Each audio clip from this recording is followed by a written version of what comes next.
Hello， 大家好，我是剑哥。刚测完13000块的外星人 AW3423DW 潜然器，和它一起配套的还有个这台接近5万元的外星人的 LR13主机。今天我们来看看这台使用了110水冷压 i9-1190K， 用着定制的 MATX 机箱和主板整机，它到底如何吧？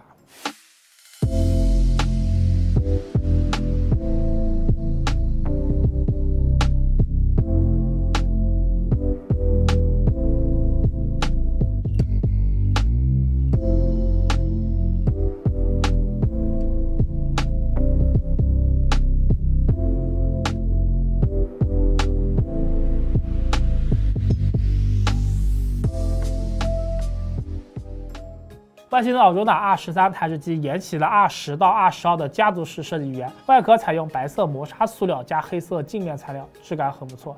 正面黑色塑料板下是祖传的蜂窝状进气口，中间有一圈灯带，灯带最上的外星人头便是开机键，开机后头是灯带亮起，默认为外星人的标志色浅蓝色。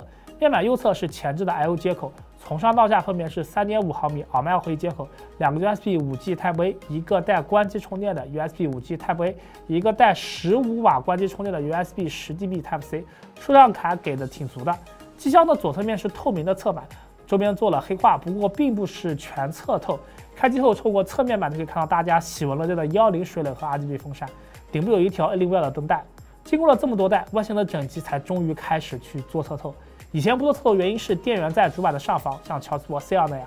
这一代增大了一些机箱的体积，把电源下置了，所以侧面终于敢透明的拿出来给别人看了。右侧面是一整块的白色磨砂塑料，上面有奥卓纳的英文字母，第一眼可能认不出来，看了就有些火星文的感觉。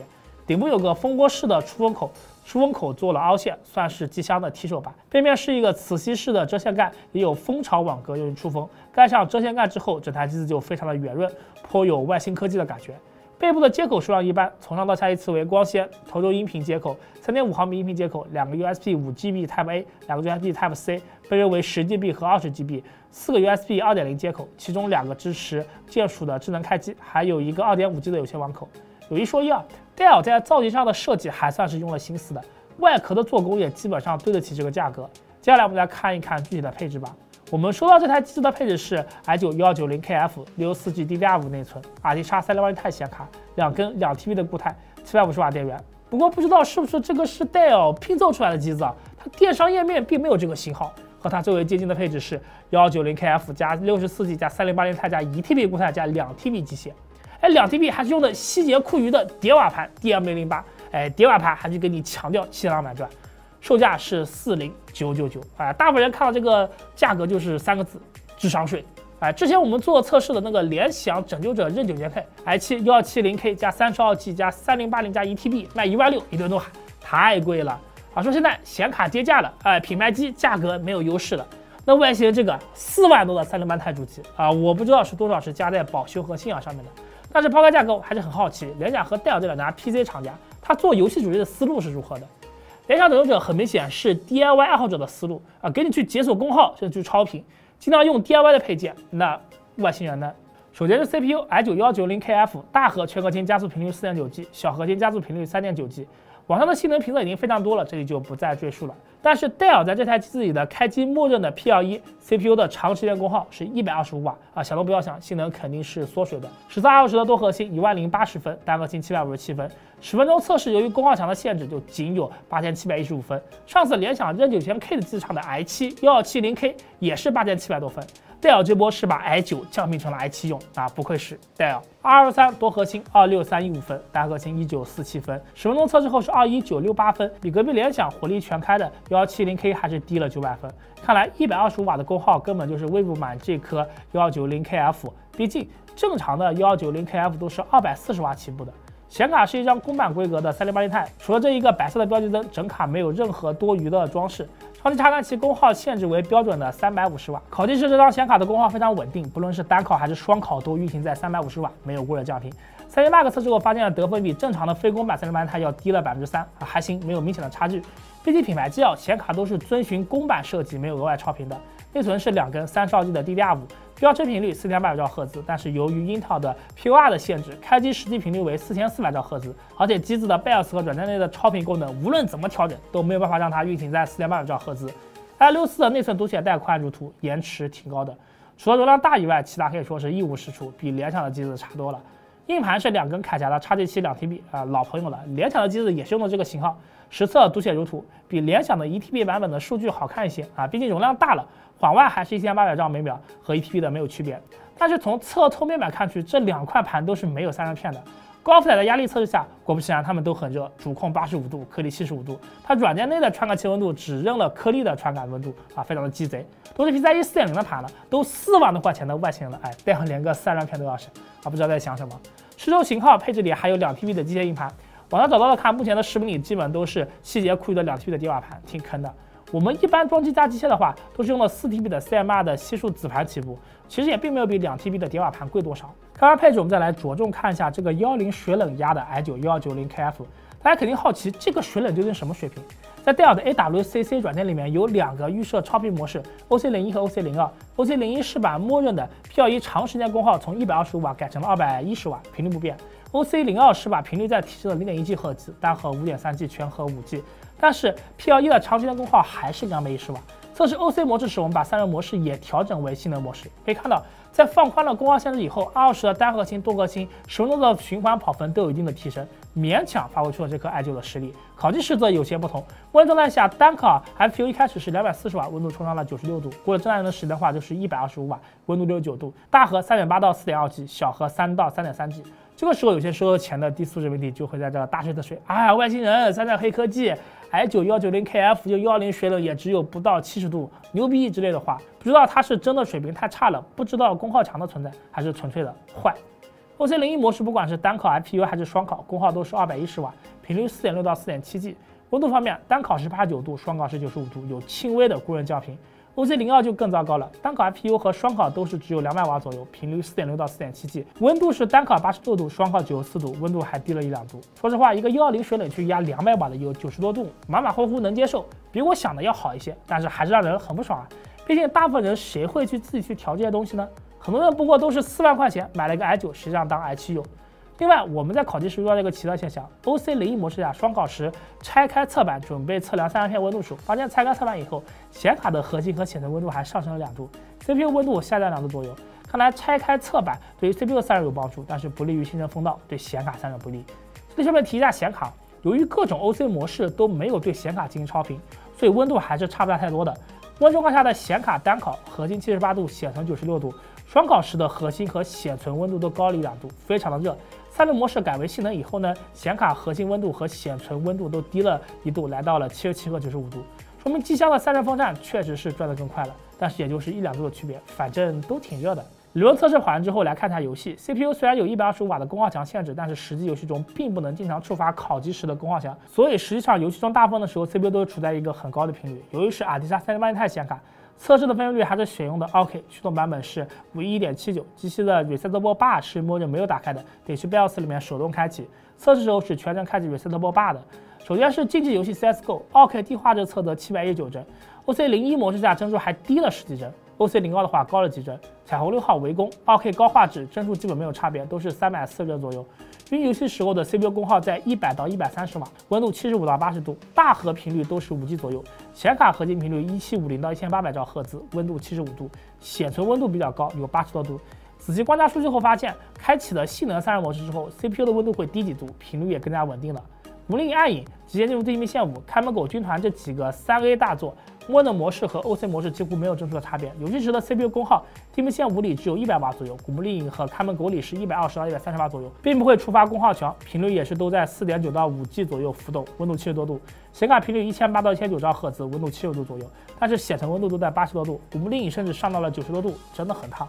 这个机子游戏时的性能发挥还算稳定，没有因为 CPU 功耗强或者散热太差而降频，但是这个10水冷不足以压制 190KF， 重负载的工作完全不行，最多也只能打打游戏了，和联想机子的360水冷真的是没办法比的。看完游戏表现，我们当然要拆机看看里面到底是什么玩意。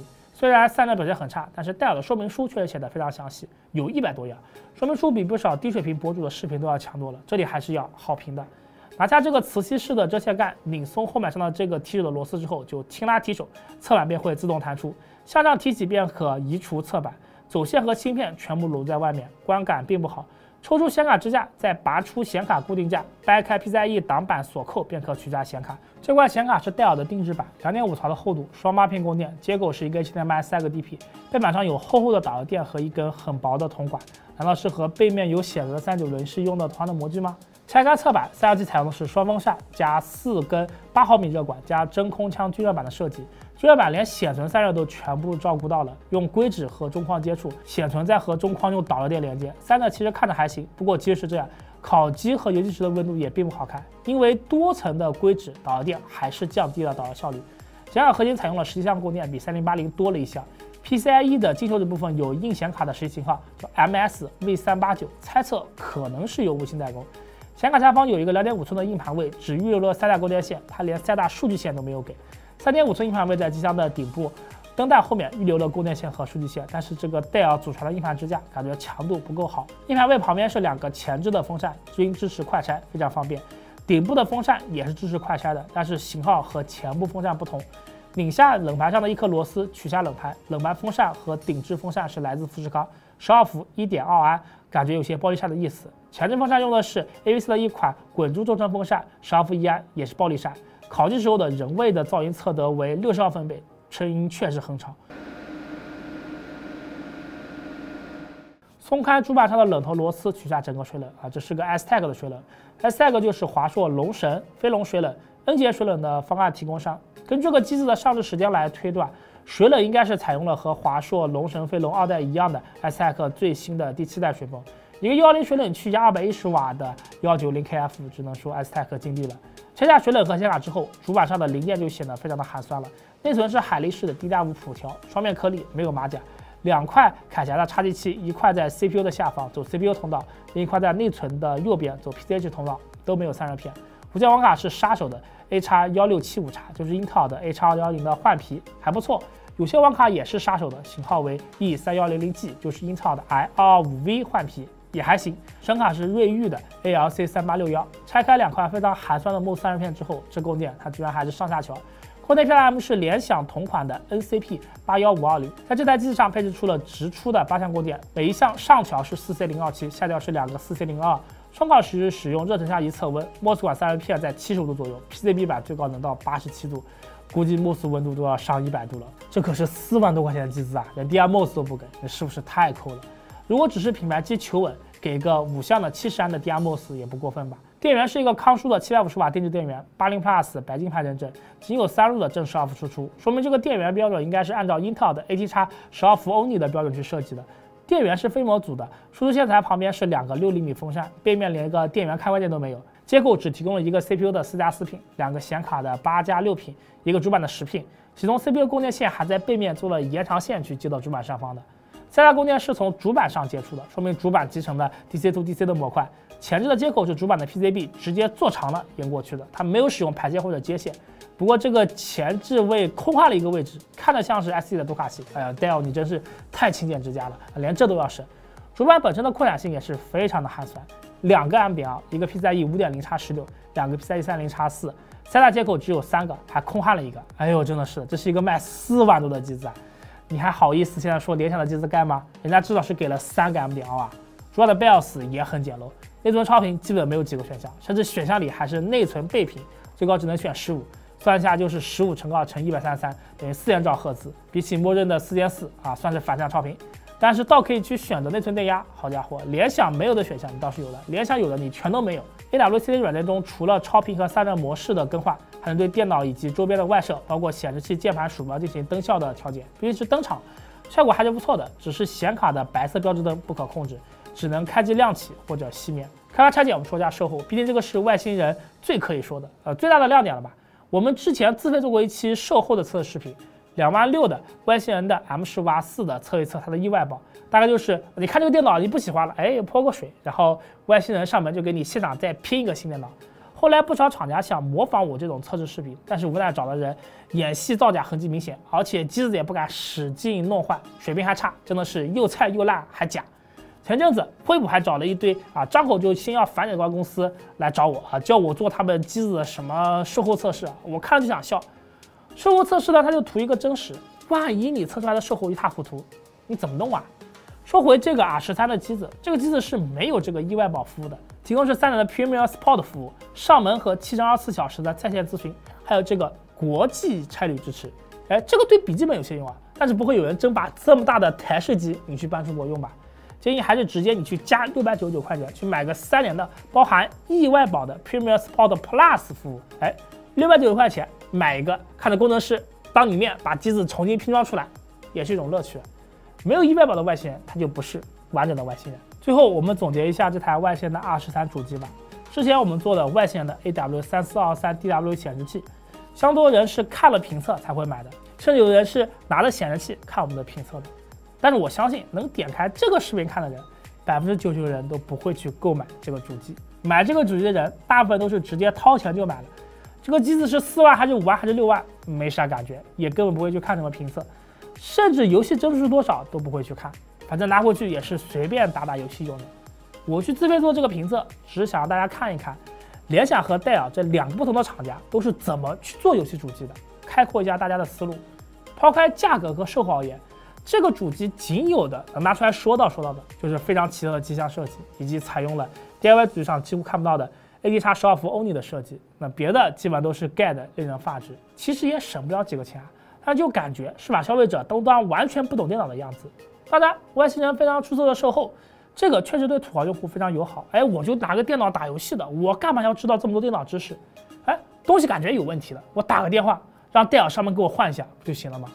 人家几万块钱买个电脑，可能跟你几块钱买个水一样，你会去外面买瓶水，在那做一大堆功课吗？可以说，目前外星人的台式机给我就这样的感觉。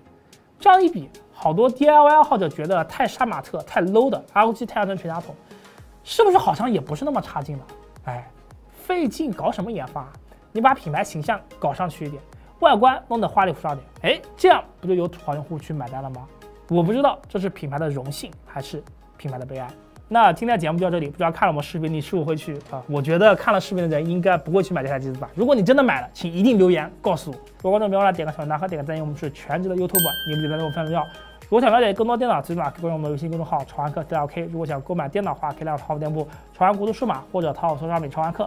这是潮玩客，我是建哥，下次再见，拜拜。